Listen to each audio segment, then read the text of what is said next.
I think the biggest issue right now about the Pax Silica agreement is yung fact na highly speculative pa rin siya hanggang ngayon. Or in Tagalog, hanggang ngayon, nanguhula pa rin tayo kung ano ba talaga yung mga pangakong totoo sa hindi. Hi, I'm Carmelo and I am one of the top economics graduate in this country for this year, and I am a major in development economics and some minor on environmental economics as I take it in University of the Philippines, Los Baños. And as a content creator na rin, I wanted to share my thoughts and opinions about Paxilica, given how big of an issue it is right now. So first of all, I am not against development.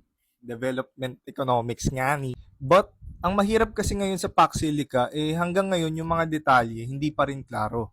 Well, if nandito ka pa rin at nanonood, I am expecting na may alam ka na about Paxilica kahit papano.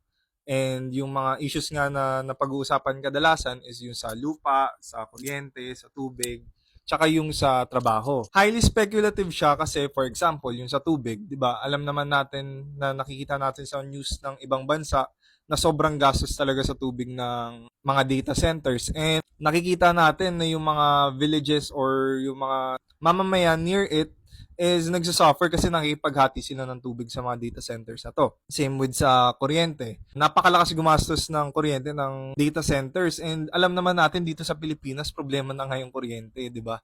Parang kailan lang na sabi na tayo yung may pinakamalaking singil ng kuryente dito sa Southeast Asia. Then there's the problem of land. Sabi ng mga namamahala dito, lahat ng mga gagamiting lupa public owned. Pero if makikita natin yung mga balita ngayon, especially sa Tarlac, 'di ba? May mga communities na nadi-displace. And same with sa trabaho. Ang pinapangako ng mga namamahala, napakarami daw trabahong magagawa dito. Pero anong klaseng trabaho naman 'yon?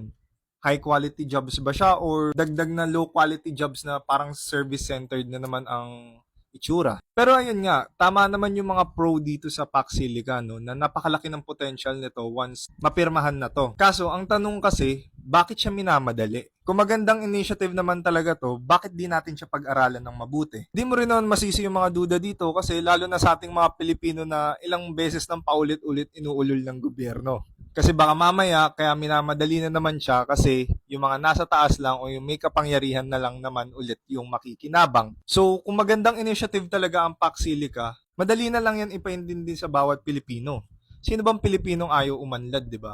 All we need is assurance. Isulat na lahat ng pangako na yan sa papel, hindi yung nakasulat na naman lahat ng pangakong yan sa tubig na gaya ng milyong-milyong proyektong nauna, hanggang ngayon paulit-ulit na lang napapako. Nakakapagod din kayang maloko.